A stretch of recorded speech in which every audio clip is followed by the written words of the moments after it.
Class. आज हमारा chapter है 4, भूगोल की बुक है ये, चैप्टर 4। चैप्टर का नाम है कृषि। आज हम पढ़ेंगे कृषि के बारे में, ठीक है। पूरा चैप्टर मैं आपको एक ही वीडियो में कंप्लीट करवा दूंगी। इंपॉर्टेंट नोट्स है ये, एक बार आप इसको पढ़ लो, आपको कुछ भी पढ़ने की ज़रूरत नहीं है। और क्वेश्चन आंसर मैं एक अलग वीडियो में आपको दे दूँगी, आप उसको देख लेना। आपको उससे एक्स्ट्रा कुछ भी पढ़ने की ज़रूरत नहीं है, क्योंकि 101% ऑफ क्वेश्चन पूछ जाते हैं, ठीक है। चलो शुरू करते हैं। अगर आपको वीडियो पसंद आए तो शेयर करें, सब्सक्राइब करें और लाइक करना ना भूलें। चलो शुरू करते हैं। चैप्टर नाम है कृषि। हमारे चैप्टर का नाम है कृषि। तो चैप्टर के नाम से ही पता चल रहा है कृषि मतलब खेती के बारे में हम आज पढ़ेंगे इस चैप्टर में, ठीक है। चलो शुरू करते हैं। तो पहला टॉपिक हमारा क्या है कि कृषि के कितने प्रकार होते हैं। पहला टॉपिक है हमारा कृषि के प्रकार। तो कृषि के 3 प्रकार होते हैं। पहला प्रारंभिक जीविका निर्वाह कृषि, दूसरा गहन निर्वाह कृषि, तीसरा वाणिज्य कृषि। अब इनके बारे में हम पढ़ेंगे, ठीक है।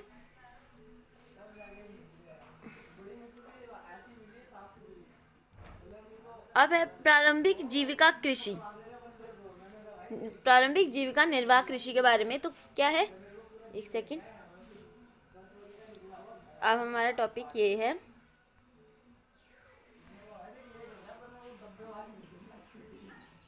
ठीक है। तो पहला पॉइंट,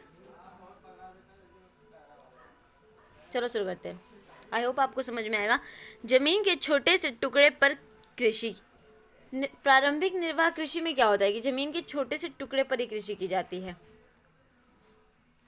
प्रारंभिक जीविका निर्वाह कृषि जमीन के एक छोटे से टुकड़े पर की जाती है। आदिम उपकरण जैसे कुदाल, दावों और खुदाई के छड़े होते हैं, इनका इस्तेमाल इसमें किया जाता है। इस प्रकार की खेती मानसून और मिट्टी की प्राकृतिक उर्वरता पर निर्भर करती है, ठीक है। और कर्तन एवं दहन कृषि झूमिंग। उदाहरण में क्या है, कर्तन एवं दहन कृषि झूमिंग।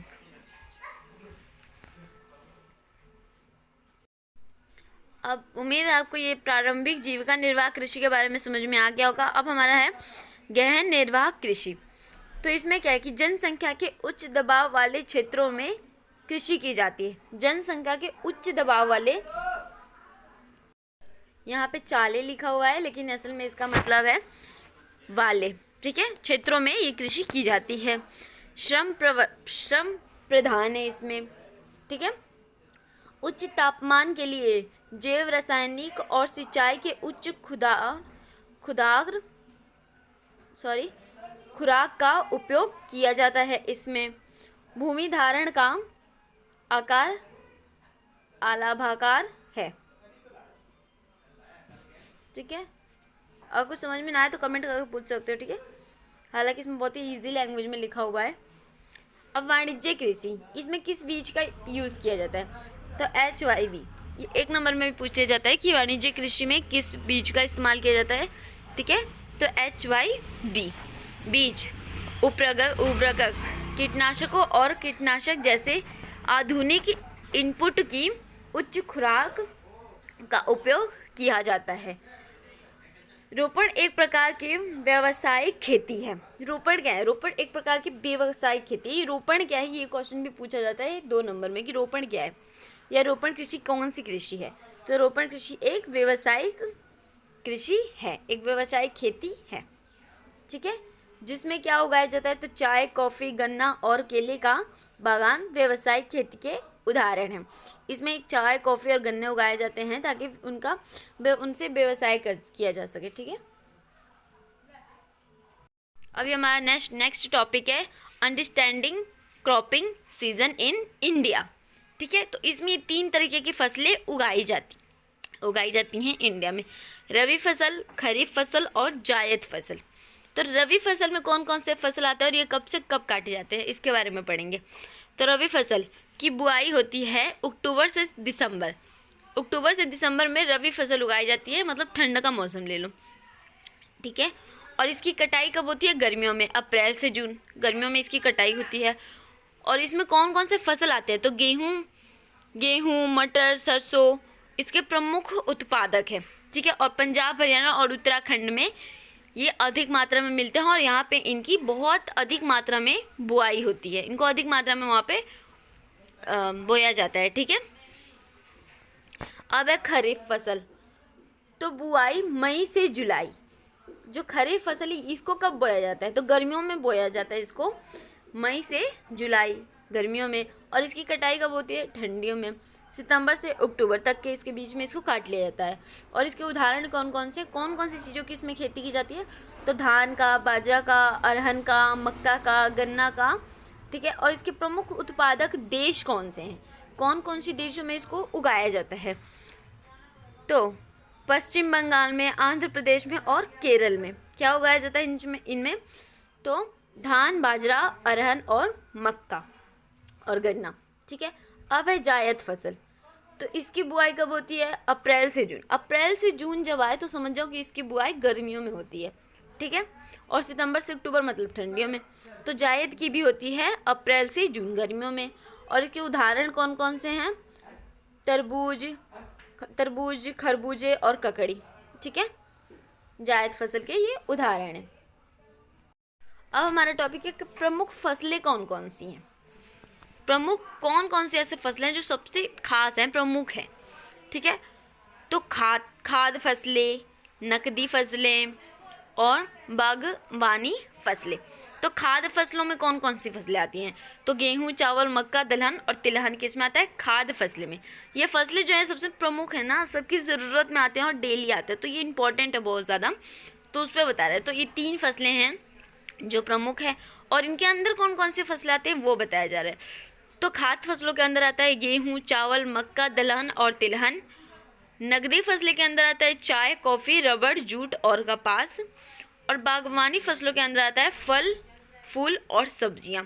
कॉमन सी बात है, चावल, गेहूं, मक्का इनकी हमें डेली ज़रूरत पड़ती है, चाय, कॉफ़ी की भी पड़ती है और सब सब्जी और फूल की तो पड़ती है, ठीक है। तो ये प्रमुख फसलें हैं। अब हमारा टॉपिक है कृषि प्रक्रिया, मतलब खेती करने की प्रक्रिया। खेती करने के लिए क्या क्या करना पड़ता है लाइन वाइज, उसकी प्रोसेसिंग क्या है। तो पहले जुताई करनी पड़ती है, आप यहाँ पे देख सकते हैं एरो का निशान बना हुआ है, ये एक सेकंड, ये पहले ये फिर ये तो पहले जुताई करनी पड़ती है, खेत की पहले जुताई करेंगे ना, फिर उसकी बुआई करेंगे, फिर उसकी सिंचाई करेंगे, सिंचाई के बाद उसकी निराई करेंगे, फिर उसमें खाद डालेंगे, फिर कीटनाशकों का छिड़कन करेंगे ताकि वो जो कीटनाशक है, जो छोटे छोटे कीड़े होते हैं वो पौधों को बर्बाद ना करें। फिर उसकी कटाई करेंगे, फिर थ्रेसिंग और फिर अनाज हमें मिलेगा। तो ये कृषि की प्रक्रिया है। कृषि करने के लिए सारे प्रोसेस को पहले फॉलो करना पड़ेगा, उसके बाद ही हम कृषि के अच्छा फल हमें मिल सकता है, उसकी उपज कर सकते हैं हम, ठीक है। अब ये कुछ इम्पोर्टेंट पॉइंट्स हैं, एक सेकंड। अभी आप देख सकते हैं प्रमुख बिंदु मतलब इम्पोर्टेंट पॉइंट्स, ठीक है। अब इनको क्लियर करते हैं। इनमें से एक एक नंबर में ही क्वेश्चन पूछे जाते हैं, ठीक है, 3, 4, 5 नंबर में नहीं पूछे जाते, ठीक है। तो इनको एक बार पढ़ लेते हैं। तो चावल हरियाणा और पंजाब में एक वाणिज्य फसल है। चावल क्या है, हरियाणा में और पंजाब में एक वाणिज्य फसल है, लेकिन उड़ीसा में यह एक जीविका फसल है। उड़ीसा में ये जीविका फसल है, ठीक है। रोपण एक प्रकार की वाणिज्य कृषि है। रोपण क्या है, रोपण एक प्रकार की वाणिज्य कृषि है, ठीक है। इस क्वेश्चन में ये पूछा जाता है रोपण किस प्रकार की कृषि है, तो एक वाणिज्य कृषि है। इस प्रकार की खेती में एक बड़े क्षेत्र में एक ही फसल उगाई जाती है। जो वाणिज्य कृषि है इसमें क्या होता है कि एक प्रकार का क्षेत्र होगा, उसमें एक ही तरीके की कृषि की जाएगी, जैसे सिर्फ गन्ना बड़े से क्षेत्र में सिर्फ गन्ने की खेती होगी, या फिर सिर्फ चावल की खेती होगी, या सिर्फ मक्का या फिर सिर्फ गेहूं की खेती होगी, क्योंकि इनको यह अधिक मात्रा में चाहिए होती है, ठीक है। इसमें अलग अलग तरीके की एक बड़े से क्षेत्र में थोड़ी जगह पे अलग अलग तरीके की कृषि नहीं की जा सकती, ठीक है। तो ये कौन सी होगी, रोपण कृषि और वाणिज्य कृषि, ठीक है। अब भारत में महत्वपूर्ण रोपण फसलें आप देख सकते हैं, नंबर 3 है ये पॉइंट, तीसरा पॉइंट है ये हमारा। तो भारत में महत्वपूर्ण रोपण फसलें कौन कौन सी हैं भारत में, वो सबसे महत्वपूर्ण फसलें कौन कौन सी हैं? तो चाय है, कॉफ़ी है, रबड़ है, गन्ना है, केला है और आदि बहुत सारी चीज़ें हैं ऐसी। ठीक है, आप 3 चीज़ें लिख के आदि लगा सकते हो वहाँ पे। अब 4 पॉइंट है, चावल भारत के अधिकांश लोगों के मुख्य फसल है। अब चावल क्या है कि भारत में सबसे ज़्यादा चावल चाहिए होता है लोगों को, है ना, वो उनकी मुख्य फसल है चावल। हमारा देश दुनिया में चीन के बाद चावल का दूसरा सबसे बड़ा उत्पादक देश है। तो पहले नंबर पे क्या कौन सा आता है? चीन आता है, जिसमें सबसे ज़्यादा चावल की डिमांड है, वो सबसे पहला चीन ऐसा देश है। और दूसरे नंबर पे चावल। ये क्वेश्चन 1 नंबर में पूछा जाता है कि भारत में दुनिया में पहले उस देश का नाम बताइए जहाँ पे चावल की सबसे ज़्यादा इम्पोर्टेंट दी जाती है। तो कौन सा आएगा? चीन आएगा। दूसरे नंबर पे भारत आएगा। ठीक है, अब पॉइंट 5, असम, पश्चिमी बंगाल में उड़ीसा जैसे राज्यों में एक साल में धान की 3 फसलें उगाई जाती हैं। असम, पश्चिमी बंगाल और उड़ीसा में, इन राज्यों में क्या होता है कि धान की 3 फसलें उगाई जाती हैं इसमें। और ये कौन कौन सी फसलें हैं? तो आस, अमन और बोरा। 6 पॉइंट है, गेहूं दूसरी सबसे महत्वपूर्ण खाद्य फसलें हैं। कॉमन सी बात है, चावल और आटे की ज़रूरत सबको पड़ती है और आटा बनता किससे है? गेहूं से, है ना। तो चावल के बाद दूसरे नंबर पे क्या आता है? गेहूं। गेहूं दूसरी सबसे महत्वपूर्ण खाद्य फसल है। सबसे महत्वपूर्ण चावल, उसके बाद गेहूं। ठीक है, यह उत्तर में और देश के उत्तर पश्चिमी भाग में मुख्य खाद्य फसल है। ठीक है, उत्तर पश्चिमी भाग में सबसे मुख्य खाद्य फसल है ये गेहूं। ठीक है, अब पॉइंट नंबर 7, मक्का एक ऐसी फसल है जिसका उपयोग भोजन और चारे दोनों के रूप में किया जाता है। मक्का एक ऐसी फसल है, ठीक है, जिसका उपयोग किस में किया जाता है? तो भोजन के रूप में भी हम उसको, मक्के को इस्तेमाल करते हैं ना, मक्की की रोटी भी तो बनती है, उसका हम इस्तेमाल करते हैं भोजन में, और चारों को देने के लिए भी मक्का का इस्तेमाल करते हैं। अब पॉइंट नंबर 8, ज्वार, बाजरा और रागी भारत में उगाए जाने वाले महत्वपूर्ण मोटे अनाज हैं। ठीक है, अब क्वेश्चन क्या बनता है कि भारत में उगाए जाने वाले मोटे फसल कौन कौन से हैं? ये क्वेश्चन पूछा जा सकता है। ठीक है, 1 नंबर में या 2 नंबर में। तो ज्वार, बाजरा और रागी भारत में उगाए जाने वाले मोटे फसल हैं। हालांकि इनको अनाज के रूप में जाना जाता है, किंतु इनमें पोषण तत्वों की मात्रा बहुत अधिक होती है। इसमें पोषण तत्वों की मात्रा भी बहुत ही अधिक होती है। किसमें? ज्वार, बाजरा और रागी में। अब ये क्वेश्चन 3 नंबर में पेपर में पूछा जाता है कि फसल चक्र क्या है। 3 नंबर में क्वेश्चन पूछा जाता है और ये 100% आता है, मोस्टली ये क्वेश्चन आता है। तो फसल की उत्पादकता और भूमि की उर्वरकता बढ़ाने के लिए भूमि के एक टुकड़े पर विभिन्न फसलों का उगाना। सिंपल लैंग्वेज में समझे तो फसल चक्र क्या है कि भूमि के एक टुकड़े पर अलग अलग प्रकार की खेती करना फसल चक्र कहलाता है। ठीक है, कर्तन दहन प्रणाली क्या है या स्थानांतरित कृषि क्या है?